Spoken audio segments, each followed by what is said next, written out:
The Falklands War. In the annals of modern warfare, few conflicts burn as brightly as the Falklands War, a mere 74-day ordeal that forever altered the course of international relations.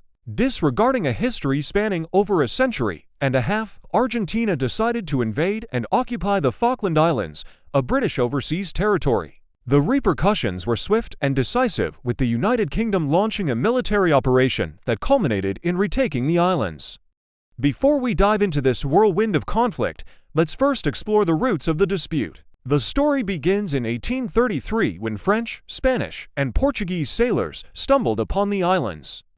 Decades later, both Britain and Argentina began laying claim to these desolate yet strategic islands, each believing they had prior discovery rights. Despite several diplomatic efforts to resolve the issue, the question of sovereignty remained unsettled. Then came the Malvinas, as the islands are known in Argentina, became an increasingly sensitive issue in Argentine society.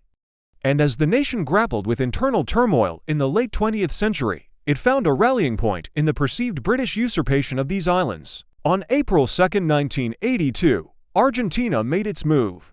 A naval task force sailed from Puerto Belgrano to the Falkland Islands. Troops disembarked and quickly overwhelmed the small British garrison, capturing the islands. By April 4th, Argentina's leader, General Leopoldo Galtieri, declared the islands a part of Argentina. But this act was not recognized by the international community. The United Nations Security Council passed Resolution 502, demanding the withdrawal of Argentine troops. However, Argentina refused to back down. On April 5th, the British government under Prime Minister Margaret Thatcher decided to take action. Task Force 317, comprising warships and several thousand troops, set sail for the South Atlantic. The task force consisted of the aircraft carrier Hermes, destroyers, frigates, a nuclear submarine, and support vessels. Among them was our FA Tidespring, which played a crucial role in the conflict, transporting helicopters and providing logistics support. It was also the vessel that carried medevacs, who would later be instrumental in saving many lives during the war. As the task force steamed toward the conflict zone, a race against time commenced. The first shots of the war were fired on May 1st when Argentine aircraft attacked HMS Sheffield, critically injuring 20 British personnel. Over the next few days, further engagements occurred, including the sinking of the destroyer HMS Coventry and the severely damaging of the destroyer HMS Yarrow. Throughout these attacks, the rugged landscape of the Falkland Islands served as a backdrop, a stark reminder of the challenges ahead for the British forces. By May, the task force had arrived off the coast of the Falkland Islands. The initial plan involved a full-scale assault on the islands. However, this was modified when the landings at San Carlos were threatened by Argentine forces. The British then decided to deploy their troops at Fitzroy, located south of Port Stanley, the island's main settlement. After securing the beachhead, the British troops moved inland. Their objective was Goose Green, an area of strategic importance. Leading the advance was to Pará, a unit of elite paratroopers. On May, they engaged in fierce combat with Argentine forces. What followed was one of the war's most iconic standoffs, epitomizing both the tenacity and the tragedy of the conflict. At around 5 p.m., after hours of fighting, Pará found themselves pinned down with casualties mounting. The situation was dire. Then Captain Mike Norman took charge. Guiding his men through the tall elephant grass, they launched a surprise attack. Taking enemy positions aback, they inflicted heavy casualties and forced the rest to retreat, yet victory came at a cost. Pará had suffered significant losses, a testament to the brutal reality of war. Norman himself was among the wounded, hit by enemy fire. As darkness fell, the survivors of Pará secured the high ground at Goose Green. They had won a tactical victory, but the war was far from over. Meanwhile, at sea, a dramatic naval engagement was unfolding. On May, four Argentine ships, including the aircraft carrier 25 de Mayo, challenged the might of the British Royal Navy. The battle was intense, with both sides inflicting damage, but the outcome was decisive. The Argentine fleet retreated, hampered by mechanical issues and low on ammunition. This naval defeat marked a turning point, giving the British control of the seas around the islands. In the aftermath of the Battle of Goose Green, the focus shifted to Mount Tumbledown, another strategic high ground overlooking Port Stanley. Here, Elements of 3 Para awaited the arrival of other British troops. Facing them were well-entrenched Argentine forces, led by the experienced Colonel Mario Menendez. By June 11th, the British had reached the base of Mount Tumbledown. The task before them was daunting, scaling the mountain's steep slopes while contending with bad weather and challenging terrain. To achieve this, the British deployed a combination of tactics, including the use of helicopters to transport troops. By the evening of June, the British had successfully dislodged the Argentines from the mountain. The following day, they consolidated their position, suffering casualties in the process. The fall of Mount Tumbledown marked a significant shift in the conflict. With key positions secured, the stage was set for the liberation of Port Stanley. Yet even as the tide turned, the human toll of the war continued to mount.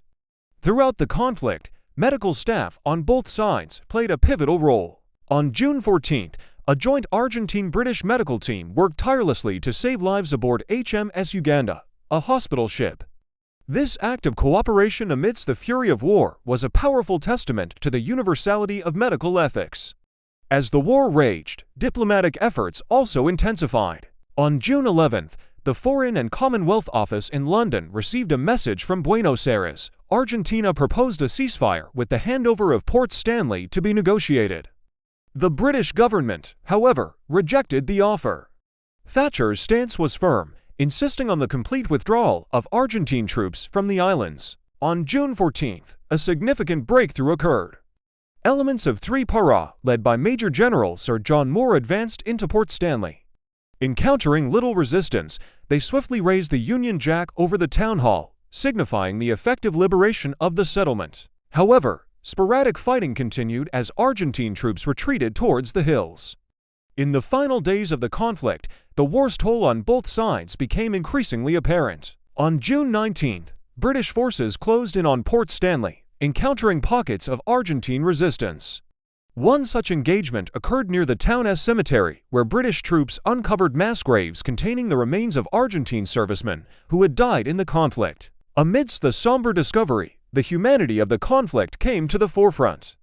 The fallen on both sides were remembered, not as enemies, but as fellow human beings caught in the throes of war. With Argentine forces cornered, the final battle commenced on June 20th. Task Force 317 provided covering fire as ground troops moved in. Many Argentine soldiers surrendered, hoping for humane treatment. By June 21st, Port Stanley was secured, bringing the major fighting to an end. However, the conflict's conclusion was still some way off. Argentina did not officially end hostilities until June 22nd, when the last of their troops left the islands. During the war, the islands suffered extensive damage. Homes and infrastructure were destroyed, leaving the civilian population in dire straits. In the aftermath, the focus shifted to the daunting task of rebuilding.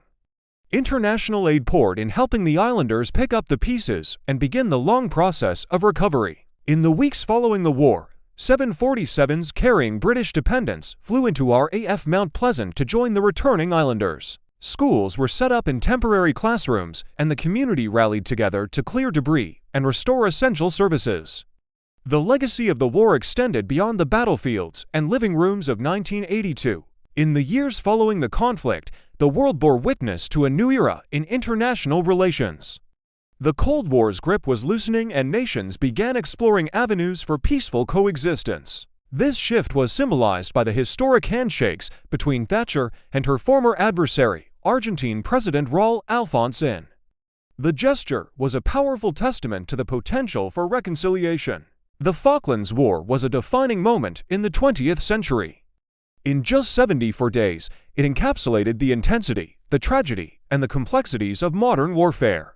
From the lush battlefields to the stormy seas, the conflict left an indelible mark on all who were involved. Today, as we reflect on this pivotal chapter in history, we remember not just the battles, but the courage, the sacrifice, and the enduring spirit of humanity that shone through in the darkest of times. What do you think? Leave your thoughts and comments below. Don't forget to like and subscribe for more videos like this. Thanks for watching.